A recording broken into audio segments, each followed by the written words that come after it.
làm bên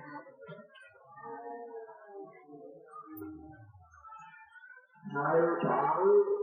rồi sang cháu thế mới đang tiếp tục đến trong đó người mình nói ở trong tiếp tục buôn ao anh dùng một cái là lên Việt Nam bán đặt tàu thế phải chỉ vô tàu đi này cái này nó nắng bên công an phải vậy chạy của hồ sóc nó nắng mang đi đi đó bây giờ phải đi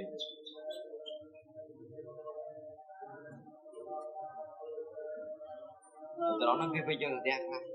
chú ca này ở về diện thế như vậy thì học tơ chạy tam không thôi cũng ôm cho chứ hả thì nó son thôi vậy dạ bài nâng nó một về tới từ thì tới bài với ban này tại một về luôn một về quá quá lên từ là như vậy người chất chấm quá tới tại vì đẹp người ta chỉ không nghe một quá chứ không nhiều anh mình phải ngồi lại chơi em đi ngoan bạn cái man là từ giải khai kiểu bạn gì đấy cả của họ giỏi đấy chế độ gì lori toàn gì gì lori còn những gì lori thì còn mà gì lori mà cái bên đây còn bên hiền bắt chân tôi biết ai đâu cùng tôi lên được thành họ là cái nào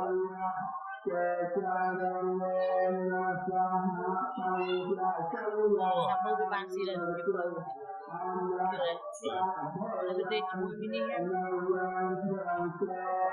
rồi đâu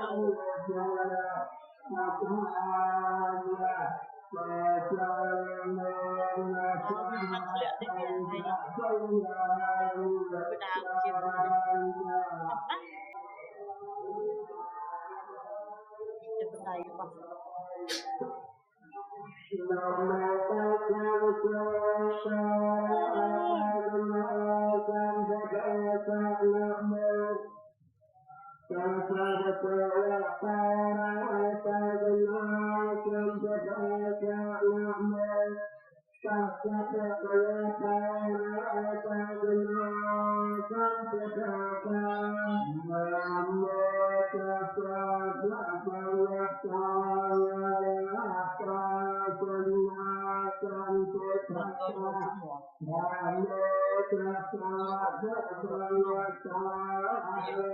quay lâu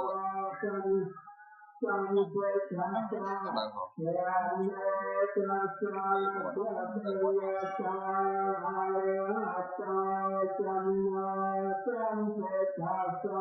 nhà với đúng số cái đúng hay tại vì là thay dân đấy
Terus là cái lấy con là hối này bây giờ nó ăn mình lấy con cho nó